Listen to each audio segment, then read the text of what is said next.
Welcome to this explainer. Okay, today we're completely tearing down the walls of traditional language learning. We're going to dive right into a detailed breakdown of this really brilliant turnkey educational blueprint. It's designed to get people actually speaking English with confidence. The concept is called Anglais sans stress, which literally means English without stress, or as it's sometimes known, the coffee break English show. And honestly, this source material, it's not just another boring lesson. It's an absolute masterclass in instructional design, explicitly tailored for Francophone learners right out of the gate. So we're going to deconstruct exactly how this bilingual approach takes the absolute terror out of speaking a new language and builds up real, solid confidence step by step. All right, let's dive into the core of the problem this concept actually solves. We're talking about Francophone learners who already know some English, right? They're sitting at that A2 to B1 level. They know a bit of vocab, they've done all those tedious workbook exercises, but the second they step into the real world, total freeze. To fix this, the blueprint proposes a super focused format.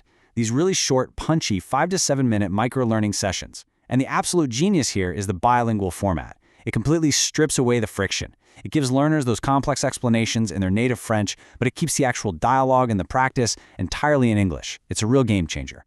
So here is our roadmap for today. We'll look at 4 main phases: concept and immersion, decoding key expressions, active practice method, and finally, conclusion and the teaser. Starting right off with Phase 1, concept and immersion, stepping into the real world. Everything here is built on top of a very simple, very effective 3-step pedagogical loop. First up, you're tossed right into a real situation to give you immediate context. Then, step 2, you go through a breakdown or a decoding of what just happened. And third, you jump into active practice. It logically walks the learner from just listening to actually understanding and finally to speaking without all that hesitation. Now, let's see how that immersion phase kicks off. Just picture this. You're walking into a bustling, trendy cafe in New York or London. You step up to the counter, and bam! You get hit with this incredibly fast phrase from the barista. "Hi there, what can I get started for you today?" I mean, it perfectly captures that overwhelming wave of panic a beginner feels, doesn't it? It's fast, the words bleed together, and it instantly triggers that familiar language freeze. But here's the thing. This is completely deliberate. The script intentionally throws you in the hot seat, so you feel that real-world pressure before handing you the tools to diffuse it. That brings us to Phase 2, decoding key expressions, or as it's called here, le décryptage. Now, take a look at the American barista's magic formula here. In a traditional classroom, a learner might be taught to just translate literally, maybe expecting a super simple, "What do you want?" But if you say that in reality, it sounds, well, kind of aggressive and way too direct. This blueprint takes that harsh schoolbook English and replaces it with what native speakers actually use in the wild. "What can I get started for you?" The script steps in like a friendly guide, telling the learner not to panic and explains that this whole jumble of words basically just means, "What can I serve you?" It beautifully bridges that massive gap between textbook theory and actual real-world application. And of course, the next crucial step is learning how to respond naturally. The script tackles that classic, almost universal beginner mistake of just bluntly saying, "I want." Instead, it teaches the learner to naturally contract "I would like" into "I'd like," moving away from a demanding "I want" over to a polite "I'd like, please" is highlighted as a much more natural and authentic way to order. The script even goes as far as prompting the listener to just repeat "I'd like" in their head first, planting the seeds of that natural pronunciation before they ever have to speak out loud. You know, what's really clever is that this breakdown phase also weaves in some absolutely crucial cultural nuances, because it's not just about the words you say, it's about where you are when you say them. Check out the distinction here between taking your coffee out in the US, where you'd confidently ask for it to go, versus the UK, where you'd ask for a takeaway. Equipping the learner with these tiny but super important geographical details builds an incredible amount of real-world confidence. It makes them feel like an actual insider, not just some struggling tourist.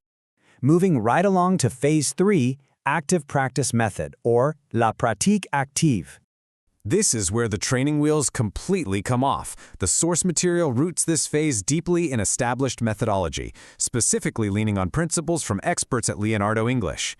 And the text lays down a hard rule right here. Passive listening is simply not going to cut it. You literally cannot learn to speak just by listening. Active repetition aloud is absolutely essential. You've got to vocalize the words to build up that physical muscle memory in your mouth and actually anchor the language into your brain. So, to pull this off, the narrator's script totally shifts gears. They adopt this warm, clear, and very slow pace. They break the entire coffee order down into these bite-sized, totally manageable chunks and give the listener exact 3-second windows of pure silence. Now, this isn't just dead air. This is highly active learning space. The learner is instructed to match the host's rhythm exactly during these pauses. I mean, try it yourself right now. You hear, "Hi there," and then you repeat it in that 3-second gap. It's brilliant because it completely removes the stress by making the task so small and entirely achievable. And then the practice builds up to the ultimate test. All those little puzzle pieces are put together. The script strings the entire multi-part order seamlessly into one natural sentence. "Hi, I'd like a coffee to go, please." Right after that, the script gives the listener a full, generous 5 seconds of silence to confidently deliver that complete sentence out loud. It's a huge micro-victory.